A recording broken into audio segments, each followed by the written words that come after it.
Hi everyone, welcome to Startup Istanbul Podcast. Today I am very happy to host Seth Levine and Elizabeth MacBride. And many of you know their earlier book, The New Builders. The book showed that the real future of business comes from everyday founders, small business builders, and people creating value far from traditional tech hubs. Their new book, Capital Evolution, zooms out. It looks at why opportunity is uneven, how capital flows really work, and what kind of economic system helps more founders, communities, and countries grow. Before we start, a small note: the book also covers politicization of business, the fallacy of woke capitalism, Milton Friedman's legacy, the middle class squeeze, global blind spots, climate, ESG, and many more complex topics. These are important, but today we will focus on what all of these means for founders, especially in emerging markets. Seth, Elizabeth, thank you for joining us. Thanks for having us. Great to be here, Burak. So before we get deep into capital evolution, I wanted to start with something familiar. I think many of our audience and myself connected with the new builders. They felt represented in those stories, people building silence with limited resources and a lot of responsibility. Your new book feels like it zooms out from those individual stories to the whole system around them. How does capital evolution expand the word you introduced in the first book? What did you feel needed a bigger explanation? That's a great question. The first thing to know about why we wrote Capital Evolution is that we like working together, which I think is like an important part of business, right? You should be staying true to your own values and what you want out of life. And we've done that by writing together. What happened with The New Builders was actually that it was an unexpected success. So books about entrepreneurship and small business and typically don't sell that many books, but we sold a solid number of books, and we also had a big impact on policy in the U.S. during the pandemic. And we found the book resonated even with people in other countries, as we're talking to you about.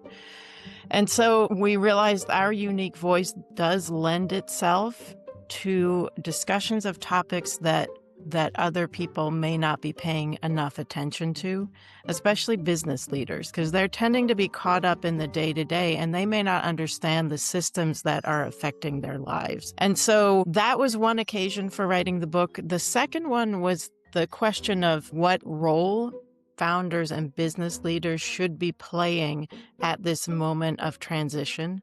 We are obviously at a moment of transition in the entire global economy. We're shifting from a unipolar world to a bipolar or a multipolar world, and that requires a new economy. There is a new economy being shaped. The question for your listeners is, can they understand it? How will it affect their businesses? And what role will they play in shaping the new system? And one of the biggest ideas in the book is capitalism itself is changing. Not the word itself, but the actually works for people building things. Said, why is the old shareholder first version of capitalism is no longer working, especially for the founders and small companies? Yeah, I mean, I think there's something embedded in your question that's important to acknowledge, Burak, which is that capitalism can change, right? And I think when people think about capitalism, I think too often they think of it as completely static. And of course, if you are sort of, under 60, probably you really have only recognized one form of capitalism, which is the neoliberal sort of Milton Friedman style of capitalism. We talk about the history of it quite a bit in the book. And that style of capitalism is marked by a number of things, but in particular, that shareholders are really the only stakeholders that any business manager, CEO, board of directors, et cetera, needs to care about, needs to consider. And of course, that's not always how capitalism worked, right? Capitalism has been remarkably fluid over the several thousand years of its history, but even the few hundred years of its history in the US, et cetera, or the Western world, let's say.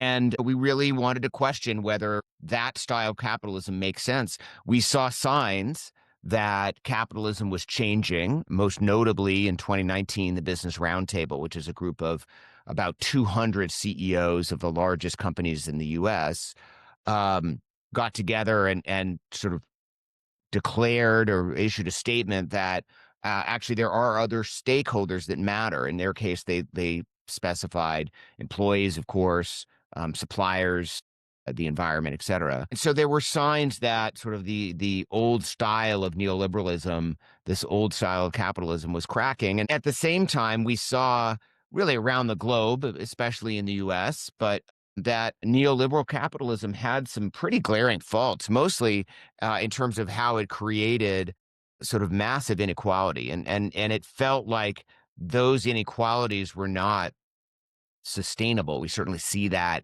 in our politics, again, not just in the US, but all over the globe. And the rise of populism, nationalism, et cetera, and they kind of all are underpinned by the very real fact that people are falling behind in our economy, and the economy is really separated into the haves and the have-nots, and capital owners versus people who make their living through wages and labor. And so we wanted to write a book to address that. We felt like these are interesting topics. We started writing about 3 years ago, started researching about three years ago. And I think we kind of got lucky, right? Because it turns out the questions that we're asking in the book are even more relevant today. Again, as evidenced in our politics, the U.S., as we're recording this, just went through a sort of an off-cycle election. And it saw both sort of the rise of a bunch of very centrist figures on the Democratic side, but also an avowed socialist, right? In the biggest city in the United States and the financial capital, arguably, of the world. And so there's still a lot of turmoil and upheaval and some real things to work through the system. But clearly people are questioning. I mean, you put a socialist in charge of New York, you're definitely questioning whether capitalism works. And our book addresses exactly that, right? We ask those questions, and we have a definitive view, which is that capitalism is still the best form of organizing society and the economy, but we have a nuanced view about that. And so I think that now is a perfect time to be talking about this. And Elizabeth, where does this change come from? Is it from investors, customers, workers, or market itself? And do you see that you mentioned a little bit earlier, do you see this shift is happening globally or mostly in developed markets? So the shift is coming at all levels of the economy, which is one reason that we believe it's a real and transformative shift underway. So consumers, as much as people like to just discount and say like altruism doesn't work, people, aren't willing to spend more for the environment, they don't care. It's really not true, right? There's a lot of evidence that in fact people are quite values driven. Founders, very often you will find, we'll talk about that they started their company for a particular cause. In emerging markets, I was often struck by the fact that the founders were working to build their country's economies and provide economic energy and power to the people around them, to their communities. People are very values driven. And we saw that on the consumer side when we investigated, from employees, from the owners of companies, small and large, from big CEOs. We start the book with the biggest CEOs really in the world. They are typically US based, but these companies are global. And then also from the huge investors who now dictate so many of the rules in the current system of capitalism. And your question about emerging or developing markets, I think what's important to recognize is that because of the U.S. dominance in the global system since World War II, both kinds of capitalism that the U.S. practiced, the golden age of capitalism, which we talk about in the book, and the neoliberal age, really started in the U.S. or gained strength in the U.S. And so whether people in developing markets I know that they are aware of this, right? The U.S. has really imposed a vision of capitalism on the world. But this is a moment when that vision of capitalism is cracking. And so we may see the next version of capitalism really emerge from developing markets. I think that's an open question. Or it may emerge from China. We'll see. Seth, how does this shift affect early stage founders, and what parts of the new system are most helpful for the startups? Well, I mean, I guess I wouldn't really separate out, early stage businesses from all businesses, right? I mean, our call in this book is for all businesses to think about sort of the values that they hold and how those play out in their businesses without being necessarily overtly political. Actually, I think one of the things at least to change for me as I went into this writing process was I was much more open to the idea that companies were more participatory in the political process going into the work. And as we've gotten through this, I've realized that maybe that's actually not what we want from companies. And so that's not, ultimately for private businesses, that's a question for their owners. And we tell some stories in the book about some very high-profile private companies that have made the very explicit choice to wade into politics. I'm thinking Patagonia, Hobby Lobby, people like that. But I think our overall conclusion is that most companies actually should be driven by values. But there's a line, Jamie Dimon from JP Morgan explained this to us. We pushed him on it quite a bit because we were trying to really understand, well, where is that line between values and politics? But he did a pretty nice job of defending it, which I think won us over ultimately. I would say, Burak, that I think early stage businesses, in my experience, having worked with thousands of them, tend to be a little bit more conscious of their values. I think that's probably just they're smaller. They're typically started by one or maybe a handful of founders. And so it's a little easier to take on the values of the founding team and sort of have that sort of permeate a business more, both when you're smaller and also when you're just closer to the founding. And I think one of the challenges for early stage companies is to maintain some set of values. And again, they don't necessarily, I want to be really clear, like they don't have to be about something specifically related to sort of social issues or politics, right? I'm thinking about one of our portfolio companies, Whoop, which is now a very large business with hundreds and hundreds of people who work there. And their value is around unlocking human potential, right? So they're very focused. That's their mission, right? They create a wearable and helps people sort of understand their strain and sleep and things like that. And I bring that up as an example because it's not that your values need to be, we value community and the environment or, empowerment of X and Y. I mean, it can be something very specific to the type of work you're doing as a business. And so but I think that maintaining that, I call out Whoop because I think they've done a nice job of this now that they're a large company approaching 1,000 employees, have done a really nice job of maintaining that focus on this is what we care about. And everyone comes in every day and thinks about that, right? It's not that everyone's job every single moment is, how do I unlock more human potential? But ultimately it kind of gets back to that. And I think companies would be well served at any stage, but I think especially as they grow from early stage, into mid stage, to really stay focused on how they keep those values front and center for their employees. I think I would just, if I can add to that, Burak, chapters in my career that doesn't get a lot of attention is that I was on the founding team of Wealthfront, which was one of the early online financial advisors, the first one that took off. And I've just reflected I left the company after 2 or 3 years working there, but over the years, it has stayed true to the early culture, which was very focused on democratizing access to financial advice. I think founders, and many founders don't stick with their companies, right? At a certain point, it grows. And if you're going to build a big company, you may step back. If you're an early employee at a startup, you will likely not ride it the whole way through. But the actions and decisions of those early days, setting the culture, setting the values, setting the standards are very important. And they do last. I've also been involved in companies that didn't have a good culture. And 20 years later, they're doing things in the world. I'm like, they get in trouble ethically. They have all kinds of issues. So that early culture is important. And what we're saying now in this moment, when the world is changing so much, I do think that founders who have a strong sense of mission and values are actually going to be more likely to be funded. It's like, it's becoming part of the poker stakes, right? The poker stakes was always have a business model, have an idea of how to grow. Seth can add more because he's the investor here, but the other part of the poker stakes now is you have to know who you are and why you are building what you're building.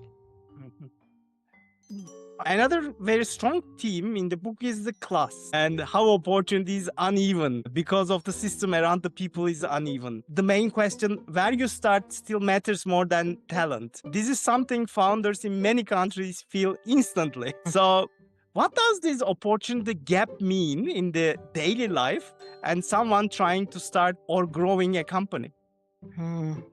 Yeah, I think that one of the things that we really call out for the U.S. economy, but it's true for the global economy, is the dynamism, right? The ability to change your circumstances. Dynamism is measured in economy in a bunch of different ways, but one of the ways is mobility, economic mobility within an economy has gone down significantly over the last 50 years.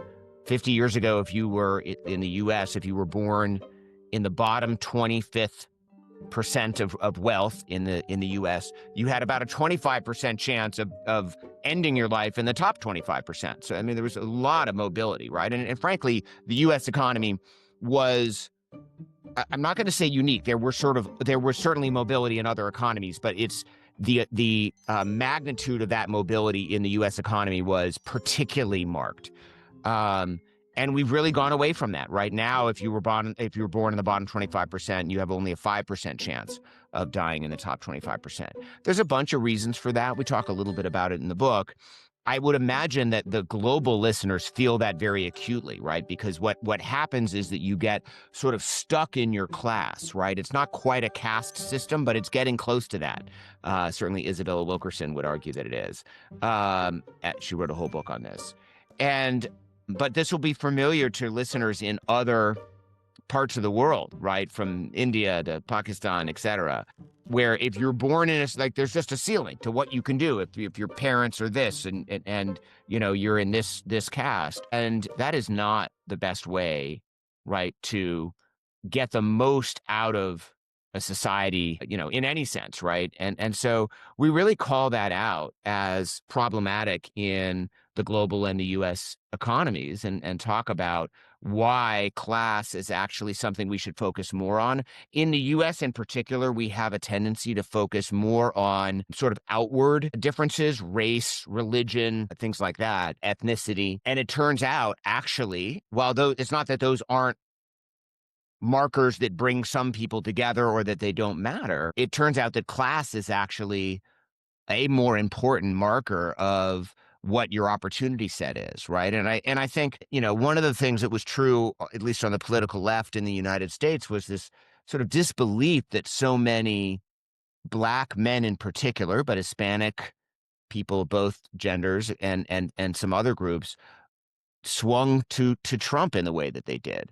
And it was not at all surprising to Elizabeth or to me after the research that we had done, because we recognized that class issues, lack of mobility, lack of opportunity, has nothing to do, or it doesn't have a direct correlation to race. So those factors contribute, right? We've historically not done a good job across sort of different races and ethnicities in the U.S. of providing opportunity, but class was actually a better marker of sort of your opportunity set. And that's why, at least in our view, it made a lot of sense that so many voters decided to try something different. And by the way, we saw a little bit of this. It's sort of a different side of the same coin in the New York election that we referenced earlier, right? Where there's a double-digit percentage of people that were Trump voters and Mamdani voters. And they would seem to be completely opposite in terms of what they're thinking about. But the truth is they both talk about what we would call kitchen table issues, but economic affordability and economic opportunity, even though they have very different prescriptions. And so it kind of in a weird way makes sense that people who voted for Trump might be interested in trying this other guy from the other. It's not even really the other side, right? I mean, politics is more of a circle. And you know, they wanted to try something else. Here's another person that says they're going to blow up the system a little bit, and the system isn't working for me. So that sounds good too. And so I think it's something for us to consider. Those of us that have a stake in the existing system should probably consider these things, in fact, very deeply, which is what we argue for in the book. Well, I was just going to add, if I am a business leader in a developing country like Turkey, or I did some work in Senegal this summer, I've done lots of work in Egypt. I think there was this kind of pull, first of all, to come to the U.S. because there was this idea you could like grow more freely in the U.S. That the hardened rules of class and opportunity were somehow not as hard in the U.S. First of all, that's changing. Um, but the second thing is to recognize if you're part of building a new system in your own country, or you're trying to climb a ladder, just recognize that economists have now established that so much of GDP growth actually comes from the efficient allocation of talent. Meaning, if you're good at something or you're smart or whatever, the economy for everybody will be much better off if you can easily navigate to a job where that fits, right? This is just common sense. And so when we complicate it with prejudice, or we complicate it with rigid class structures, that actually holds back GDP growth. So the stat that demonstrates this is between 1960 and today, 20 to 40% of the GDP growth in the United States came from more efficient allocation of talent. And what that really was women and people of color entering the workforce and having the opportunity barriers against them were steadily lowering. And so more of them were able to find the jobs that they were naturally suited for. The single best example of that is that we have a woman Supreme Court Justice, Sandra Day O'Connor. She graduated from law school in 1960, and the only job she could find was as a legal secretary. Eventually, right, the system changed, the opportunities went down, and she ended up on the Supreme Court. So you magnify that across an entire country, and what you end up with is, if you're rigid and your structures do not allow people to start companies or get the right jobs for them, you are holding yourself back. Said, which parts of the system create this biggest friction about that, and what happens when founders or people lose their hope because of systematic barriers? Mm. Yeah, I don't think it's one part, right? I mean, I think there are many things that combine together that prevent people from with great ideas from accessing capital, from mobility and things like that. Uh, and they range from basic access to capital, but also to just much more sort of foundational, like, do you have access to, safe and reliable education, for example, right? And do you have access to healthcare? I hate that healthcare has become this sort of left and right thing, because I often argue that tying healthcare to your work was like the biggest impediment to entrepreneurial activity that we've ever come up with in the US. And I always argue to my Republican friends that I just think they have it wrong, right? Like, whether you think the government should be involved in some way in healthcare, we need to figure out a way to not prevent people from starting businesses because they lack any access to healthcare. And whether you think that needs to be a market solution or whatever, like, there are ways to get around that sort of, maybe allow us to have a conversation with people that disagree fundamentally somehow that the government should play a role.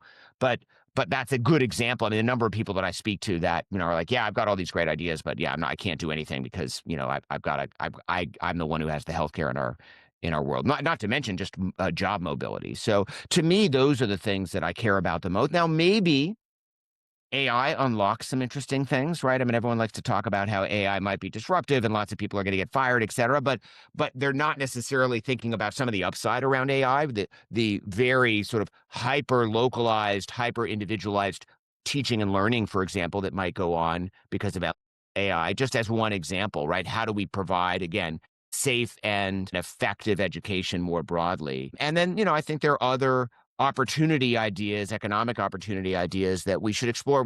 We talk about a few of them in the book. One of them, by the way, was just passed here, or at least partially passed here, which is this idea of like a baby bond, right? Giving every child born in the U.S. an account. Other people could add to it, but it grows tax-free, and we won't see the fruits of that for a while. But we saw during the pandemic when we sent, at least in the U.S., we sent checks out to a lot of people that were sort of like $1,500 checks. What did people do with that money? They started companies, right? And they're very scrappy about it. So, imagine what happens when the Trump baby bond is $1,000. it's starting with $1,000, but that compounds to, $8,000 or $10,000 by the time, child turns 18, and even more if, people add, $10 or $20 a year for birthdays and things like that. What happens when a whole group of people come of age with $8,000 in the bank that they can spend to help start a business, right? And I sometimes we got to get out of our tech entrepreneurship, seed round now is $3 million mindset, and realize the vast majority, 99% of business. There's 31 million small businesses in the U.S. More than 99% are not venture funded, right? So there are other ways that people start these businesses, but 85% of those businesses are self-funded in some way. Credit card debt, people take out a loan on their house, or they just save up some money. And so I would encourage our listeners, who I would imagine skew a little bit more sort of in the tech world, to keep an open mind to what you can really do with, $8,000 to start your business, right? As we just saw people doing with $1,500. Well, So these are middle class people. You also highlighted how the middle class is shrinking in many parts of the world, also in US. These are huge implications for, in my point of view, entrepreneurship, because a strong middle class supports risk-taking, ambition, and local markets. Why is the shrinking middle class such a problem for the entrepreneurship and the startup ecosystems? Well, there are so many reasons, and it kind of connects to your last question about what do you do when you feel like you've got no options, right? Or you feel like the system is really closing you out. And one in the US, we called this like the American dream has changed to American exhaustion, right? That if you're middle class in America, you're living in terror generally, right? Because you've got a perch in the system, but you are worried constantly that you will fall off because of healthcare, or now because there are affordability issues. And so when you're living in fear, it's very hard to build a business, right? It's very hard even to employ your imagination. It is hard even to take an hour or two out of your day to plan or try and raise even a little bit of money. And I was going to say too that I think the opportunity for it's very interesting, right? Because I think the middle class is still growing in developing markets. So the US is at a further point along in this kind of like development curve or whatever they talk about, where these middle class issues we're shrinking here, still growing in other developing countries. So that just tells you there's going to be a lot of economic energy coming out of developing markets. I'm not obviously the first or only person to be saying that. And I think the other thing to recognize from our book, this was my big realization from it, is that how complicated and how everyone has a role in building the system. And in a way, for the past 50 years, since neoliberalism took hold, and even before that, the US kind of like was dictating to the whole financial system. This is how it should work, right? This is the right way to grow an economy. Well, now the US is not looking so great, right? And so I think the realization for those middle class builders in other countries is to say, we thought there was a good set of rules, but now it's clear those rules don't work. They don't work for everybody. They don't work eternally. So what are the new rules that we need to set up? And it is also clear that those rules are evolved as a social consensus. So you can't wait for somebody else to dictate them to you from the top. You're inventing them from the ground up. So, Elizabeth, you mentioned about in the beginning of the conversation, American dream. If the American dream is now mathematically almost impossible or very difficult for most of the people, why do we still sell it as a story? It's a good question for a journalist, right? Well, it's always been a story. Look, we love stories, right? And I think it's very, and we love the imagery around it. I think it's very, very powerful. This story of America as founded by immigrants, founded by entrepreneurs, and a land of opportunity is incredibly powerful, right? And I think at least for Americans, you feel it very deeply, right? And you don't want to give it up, right? Certainly I would speak for myself. Like there's no part of me that at all considers the idea that we should just put our hands up and be like, okay, we're not going to get there.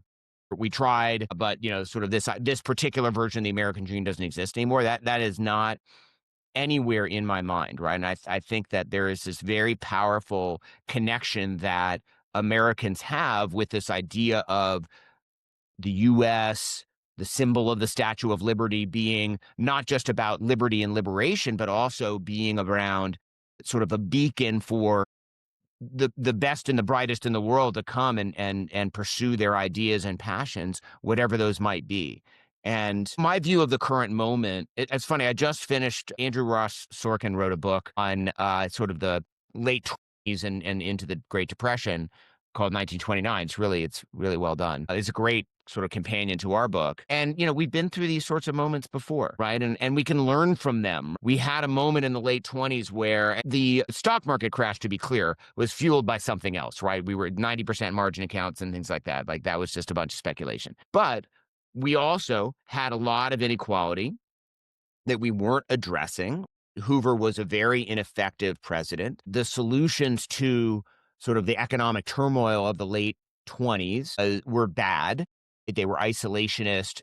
Hoover raised taxes, Smoot-Hawley passed. Like those were bad ideas. So we can learn from that and try to, and then ultimately in the later 30s, we came to the New Deal and we sort of cut a new contract with each other. Ultimately, there was the Second World War and sort of coming out of the Second World War, that was an opportunity. We call that period the golden age of capitalism.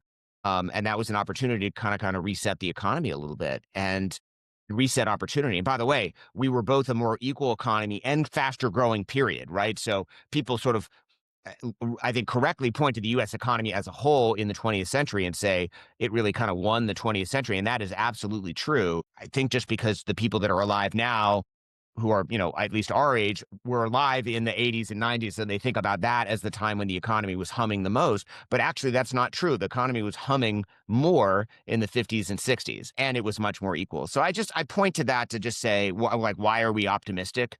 Optimistic because we've been through this before. It's okay, right? And it doesn't mean we can't and shouldn't take it seriously and be very, very clear about what we need to change in our economy. But I also I don't feel this sense of sort of doom and like we're just never going to make it past this, right? And it's okay to have differences of opinion and it's okay to have debate, right? And I think one of the things that we're trying to do in this book is throw out some ideas, hopefully in a very accessible way, right? I mean, one of the things that we found when we were doing research on this question of like, what's the future of capitalism, is that most of the books that were written on it were not very accessible. They were sort of academic, sort of almost like thesis type things, or they were like a single person's personal history with running some type of business that, did things differently and they valued this or that and they write about it. And those are interesting, but they're not necessarily extensible to the entire economy. And so what we wanted to do is put forth some of these ideas for debate, for interest. We connected with the earlier question. So has capitalism in the US reached a point where it mostly works for the powerful? I mean, almost no one else. So who specifically benefit the most today in this system? Yeah, well, that's clear. I mean, the evidence is on the table, right? Where it works the best for the very wealthy and money keeps flowing more and more to the people who already have it. I mean, money naturally does that. That's my layperson journalistic observation of the way any system works, right? That power and money they will take the easiest path, and that's always to the people who have it. And so it takes a conscious effort to construct a system where enough opportunity is given, enough opportunity is available to other people. So yeah, I mean, your answer is clear, right? The answer to your question is clear that it is now benefiting mostly the wealthy. Seth, is venture capital a model part of the problem, or can it actually help fix the system? That's a provocative question. It is a fair I want one. to think about it for a second because my natural inclination is to defend venture, right? Because I actually do think venture is, I mean, it's kind of like I feel about capitalism. Like it's super flawed, but it may be the best, sort of the best of the worst, right? The Winston Churchill quote, democracy is a terrible form of government. It's just the best. But it's better than all the others. I feel that way a little bit about capitalism. Like there's plenty of flaws, but it's the best. I guess I wouldn't say venture is the best, right? There's lots of ways to sort of fund businesses, but in terms of funding the sort of the opportunity ecosystem, the technology ecosystem, I think it's pretty clear that the U.S. has been the most effective at that. And I think venture, as opposed to say state funding or some other forms of trying to support it, probably is the best form of doing that. That doesn't mean that we don't have a lot of problems. In particular, I would point to the lack of diversity in founders. And I mean diversity in every possible sense. So not just, are we funding enough women? Are we funding enough people of color? But also, do we fund people from not the top schools, for example, and from the neighborhoods that maybe don't have sort of the same kind of access and affluence? And so, yes, we should absolutely be questioning that and doing a better job of that. I hope I've at least added a little bit to that conversation. I mean, I'm sensitive to this because I'm a wealthy white male, so maybe I'm just part of the problem still. But so I would say it's a very provocative question, Burak. But I would say that venture is positive to the innovation ecosystem, hands down, clearly, absolutely is, and we can do a better job of thinking about how to broaden access to venture and other forms of capitalization that work. I mean, one of the things that we highlighted in the New Builders in the last book was that, because of the stats I mentioned earlier, venture only hits 1% of companies. Even if we solved all the problems in venture and it was exactly how we'd want it to be. And again, I think it's pretty close. So, we have some work to do, but it's not like that far off. We'd still have 99% we'd still have all these businesses, and they're a huge engine of the U.S. economy, right? I mean, roughly speaking, 50% of employment and 50% of GDP is derived by from small businesses in the U.S. That doesn't necessarily hit venture. And yet we do need to address some systemic challenges with access to capital there. And again, if listeners are interested in that, our last book was entirely about that question. So one reason I like to work with venture capitalists, I like working with Seth, and I've worked in Silicon Valley so much, is that every system has its flaws. Finance is what it is, right? And venture capital is a kind of finance.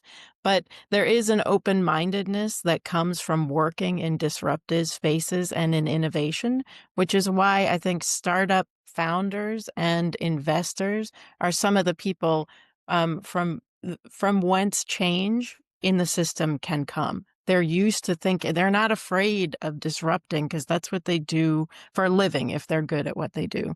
So I just want to say that. And I also want to add that we do put forth some principles for building a new system of capitalism, for thinking about ways to restructure capitalism so that it works more equitably.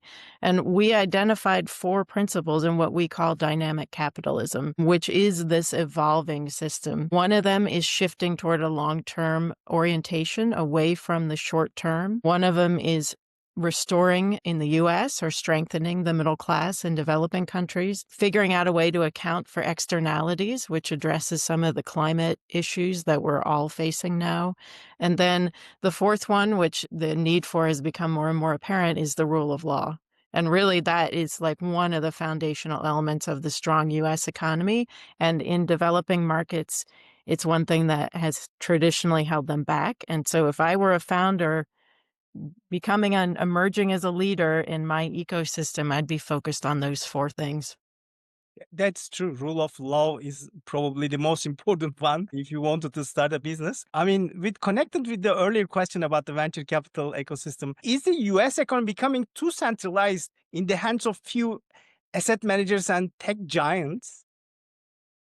Yeah, there is an entire chapter that talks about this sort of consolidation of finance and the power, especially in the public markets, but it's true in the private markets. Really, all the firms that we call out also invest in private markets. But in the U.S., there's like 3 or 4 firms that control asset management firms that control like 80% of the funds, right? I mean, they are really, really large. And because of that, and they own essentially every company in the S&P 500, for example, right? And they own a lot of them, meaning more than 5% of them. And so they move markets. And when Larry Fink sends an email or a letter to essentially every company in the S&P 500 and says, you should have a purpose for your business, that he is very directly affecting business. And I think that we should be cautious to allow that much power. We quote was one of Paulo Globo is one of the other firms, and we quote their leader talking about this in their annual report, saying, I'm going to paraphrase here, but basically saying, we're here to try to do good, right? And essentially is what they're saying, but they don't say what good means, right? And who gets to define that? And ultimately, well, they get to define it, and not even they, Apollo, like a couple of the senior managers at Apollo. And I think we call that out in the book and want to recognize, even if you're aligned with Larry Fink's goals or whatever, it's still a bit scary. What if the next person has a very different set of views, right? And I think that the consolidation of power, we see it a little bit in sort of the government right now as well in the U.S., is often pretty dangerous. And this idea of checks and balances has been, historically at least, sort of very foundational to the U.S. and not just how we run our government, but how we think about our economy. And we are cautious about companies getting too much power. And so, I think we are very skeptical of government intervention. Like, that should be done very cautiously. But there may be some instances where it makes sense for the government to step in and say, hey, this is too much power. So they recently had a chance to do that with Google, and the judge basically laid out all sorts of reasons why they were colluding on different sides of their business, and then concluded that nothing should happen, which was a little bit strange. And by the way, the history of companies deciding to sort of split up a little bit is that they do much better as separate businesses than they did as a consolidated business. So it's actually not necessarily a bad thing for Google or its shareholders.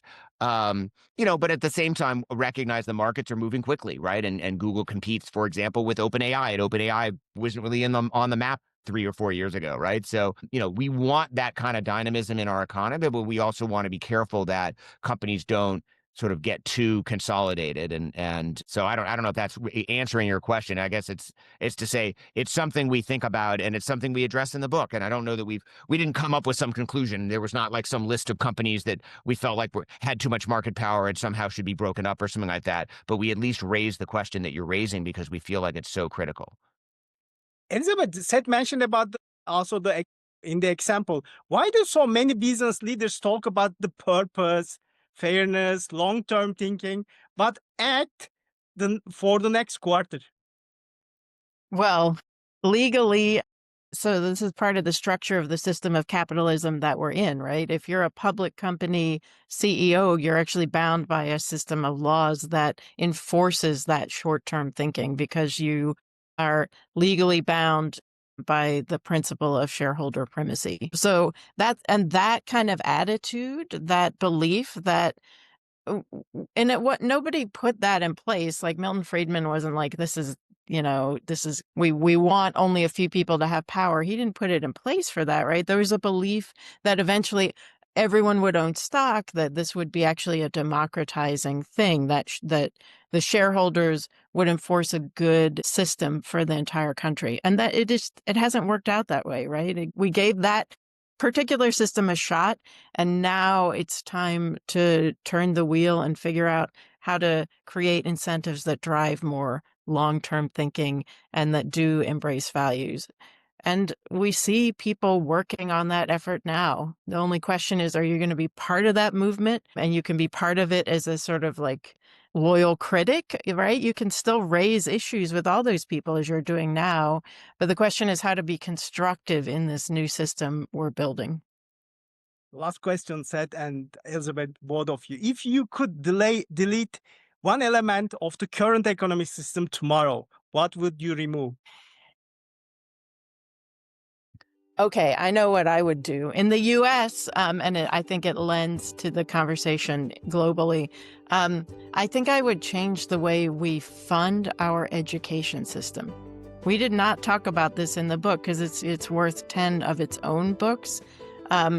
But one of the issues that we're having in the U.S. is that the public education is so disintegrated that we're no longer, that it is not in any way a stair step to opportunity or accessibility or economic growth. So that's what I would do. I'd change the way it's funded to get rid of some of the inequalities in education.